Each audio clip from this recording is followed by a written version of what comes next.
Lahavin imrei bina. Kufam chasam erav. Lahavin imrei bina, we have to understand words of wisdom. Mashakasa v'seifa nika tzavas harivash. What's written in the sefer that's called Tzavos Rabbi Sol Baal Shem Tov. The Baal Shem Tov did not write his own Torah.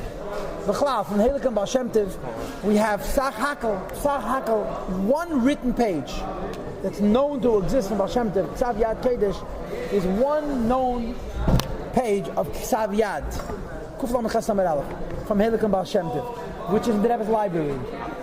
But the Baal Shem Tov's Torah he did not write, he spoke. And the Talmidim wrote it down.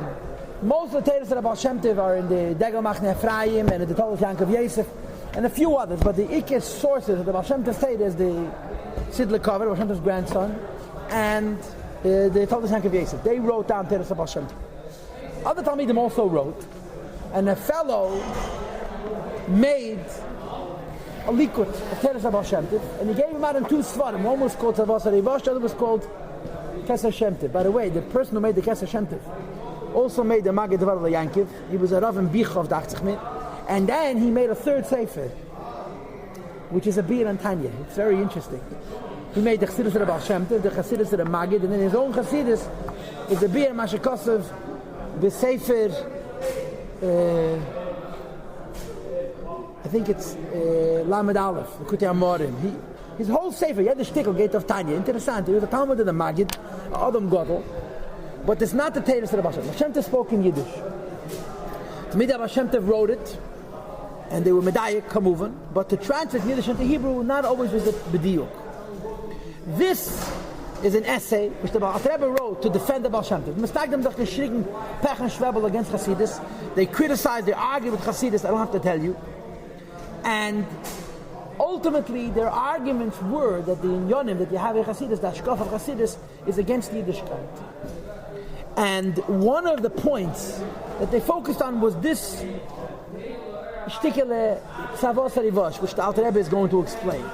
And basically, the question is Hashem involved in Ra?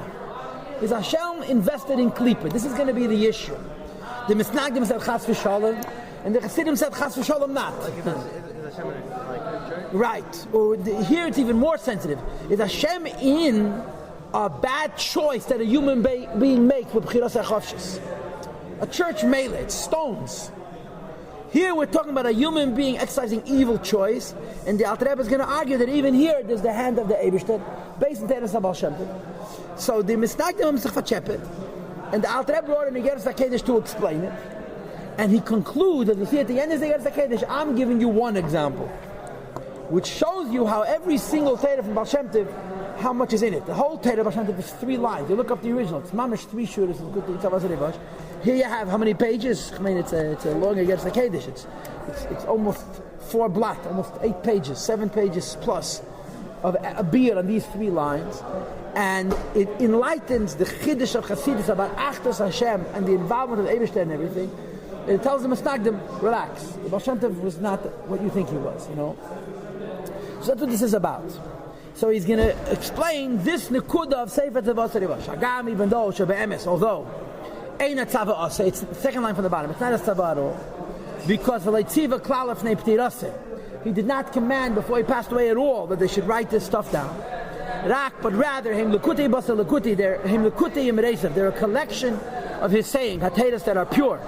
Shalok to the different people collected. Lekuti basa lekuti. They collected one from here and one from there, and they put them together. U'meil the seder is not b'diuk, and the toichen is not a tzavah. And then the Alter Rebbe says, and they didn't know how to measure their words to be measured exactly, as the Alter Rebbe is going to say later that the Alter Baal Shem Tov spoke Beis Lamed Aleph Dafke, which means Baloshan Yiddish. Baal Shem Tov spoke Dafke in Yiddish. The Rebbe explained in the Sikha, because Yiddish is it's a mamutze between Lashon HaKodesh, Lashon of the Torah, and Sfas Laz and Goyish Sprachen. Baal Shem Tov wanted to be mavared other languages by speaking Dafke in Yiddish. When they translated it into Hebrew, something was lost in the translation. The intent is absolutely true. And of course, the people who wrote it were Talmidei Baal Shem Tov. They were serious Jews. They were not messing around.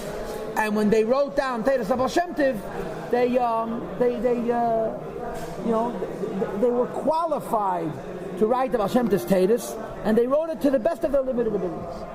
V'hu, and that is, in other words, the issue that the Alter Rebbe is going to focus on from Teiras Baal Shem Tov, which supposedly needed help.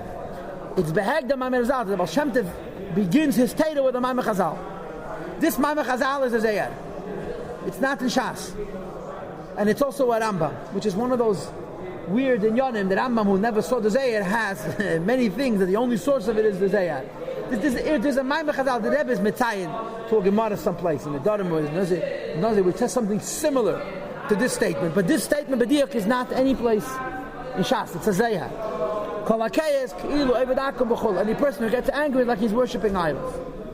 So the Baal Shem Tov explains, the reason why anger is equal to idol worship is known to those who understand wisdom. What was the statement that he said wasn't in Shas? I'm telling you, this Maimer Chazal, Kol HaKeis Kil Avodah Zarah, is not in Shas, it's in Zayir. And the Rambam Paskins in Hilchos Day, it's Kol HaKeis Kil Avodah Zarah, Amru Razal. I think he says those words. It's a Zayir. The Rebbe Nagos wrote a whole sefer that's called HaRambam VaHazayah, a ganze sefer with a whole bunch of Rambams that are Zayah. Lefi, why is anger like Avodah Zarah? Shabeis Kaseh, when a person gets angry, that itself is a raya that Nistalka Mimenu Amunah, he lost his Amunah. Because how could you get angry if you believe in the Eibishter? Kilo Yamayim, if a person taka believed Shemeis Hashem Hoysasei Sloi, that whatever happened to him came to him from the Eibishter, Lo Haya B'Kas Klal, he would not get angry at all. So if somebody steals your wallet, if you lose your wallet and you get angry, you're a fool. But if somebody stole your wallet, so you're angry at the person who stole it. The Alter Rebbe saying for Avodah Zarah. Why? He didn't steal your wallet. The Eibishter stole your wallet. In other words, the Chiddush is the Geras HaKedesh is not only that there's Hashgacha Pratis in everything, but there's Hashgacha Pratis in Ma'aseh Bnei Adam, in the evil acts of man. V'af sheben Adam, even though it's a person who hurt you. Shehu Baal B'chira, who has free will. Mikalei is cursing you, or Mikamakeu is hitting him, or you, or Mazik Mameiner is damaging your wealth. And since he's a Baal B'chira Mischayev, that person is liable. He's going to have to pay. But in the Yodam, in the Shamayim, in the legal court, and in the heavenly court, Al Reya B'chirasa and his bad choice. Afa Pekei, nevertheless, Allah Nizik, on the one who was damaged, Kfar Nigzim and Hashamayim, it was already decreed in heaven that this should happen to him. And if this person wouldn't do it, somebody else would do it. So in other words, the vart is, Hashgacha Pratis exists, even with this B'chira Chosh. It's a gewaldige Chiddush, that a person made a bad choice, and you get angry at that person, you're misdirecting the guilt, because that's not that person, it's the Eibishter's Hashgacha. In this against the Chiddush, he's not saying he had to do it, somebody had to do it. In other places, it's mashma that it has to be him also, but I hear what you're saying. The bottom line is he didn't do it, the Eibishter did it. As far as you're concerned, the Eibishter did it. Okay? And the Chiddush is, somebody hurts you, and you have to believe that's Hashgacha Pratis, and if you get angry, it's the opposite of belief in the Eibishter Baal Batishkeit, which is a huge issue. There's a lot of issues. Philosophically, the question is, how do you reconcile free will and Hashgacha Pratis? But we're going to make believe we're not going to address that question. Spirit of the question is, it means the Eibishter himself is doing evil. This Geras HaKedesh does not question the Hashgacha B'chira issue. It questions the idea of Hashem being involved in that. That's what this Geras HaKedesh focuses on. Moreover, during that hour mamish, Shamakeo that he's hitting him, or Mekali or he's cursing him, during those instances of the revelation of the power of the Hashem. V'ruach piv yizbarach, and the wind of the Eibishter's mouth, hamachayehu, which is giving life to the one who cursed or hit or damaged, u'makayim mei, and giving him existence. And he brings that ayah from a pasuk mefurish in Tanakh, amid in the Kamais. David HaMelech ran away from his son Avshalom and wanted to kill him. And Avshalom had a huge following. Amongst the following of Avshalom was Shimi ben Geira, min Abachurim. He was one of the greatest Go'inim. The Chazal say that he was Mevayish David in Allah. He was like Lamdna, Atzom, Agresa God. And apparently he wasn't a Bamidas Tavis. He joined Avshalom's group. And when David was running away from Yerushalayim, he sheltered him up and down. He cursed him.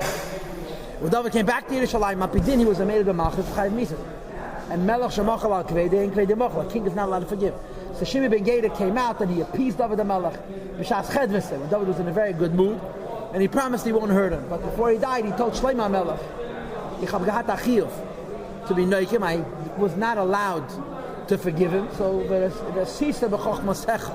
But like say that, that the Lashon HaPasuk is that nafshei l'sholem l'shoel. Don't let him die in his bed. I mean, and Shlomo HaMelech took care of him. It's a story in Tanakh with the Chazal that explain what Shlomo HaMelech did. He made him again be made at B'malchus. So they was a halapi Allah achiyuv to kill him. But this is Shimon ben Geda. So the pasuk is a gewaltige lashon. Ki Hashem ma'mekmeshkos ki Hashem ma'melekal. The Eibush told them to curse. Frag the Rebbe v'hechanam l'Shimon. Where do you find that the Eibush that told Shimon ben Geda to curse David HaMelech? Ella, the teretz is shemachshava zu shenafla l'Shimi b'libe yomech. This thought that fell into Shimi's heart and mind. Yardameis Hashem v'ruach piv. It came from the Eibush in his wind, the wind of his mouth. Hamachaya called tzvam, that gives life to all that exists. Hechya ruchish shel Shimi, gave life to the spirit of Shimi. Bishah shadi b'dvarim elu, while he spoke these words to David HaMelech. V'harayeh ki ilu nistalek ruach piv yizbarach rega echad. If the wind of the Eibush would go away from Shimi for one instant, miruchish shel Shimi, from the spirit of Shimi, lo yachol dabam, he couldn't speak at all. So it's very complicated. He's not saying that the Eibush put the words in Shimi's mouth. He's just saying that if not for the Eibush, the Shimi couldn't speak. Because since if not for the Eibush, Shimi couldn't speak. When Shimi spoke, it was the Eibush that was speaking in Shimi. The Zeh, and this is the Havana of Kadesham Emaleh, the Eibush that told him. During those moments, Mamish, Halel, as David, that he should curse David. I don't know where this pasuk is. And the Eibush should do whatever he wants. The Eibush should do whatever he wants. So there's a subtlety here. Shimi ben Geda made a bad choice. He needs to be punished for it.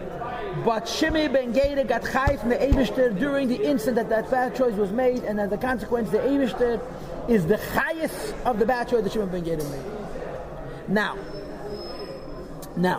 notice that in Ashana Mu'uberes, the Shir begins by the parenthesis, and in Ashana Pshuta begins one line later, which is so interesting, how the Frierdiker Rebbe divides the Shiurim. You see how he does it? The Shir of Ashana Mu'uberes, the Ashana Pshuta end with a disparity of one line. I just wanted to make that observation.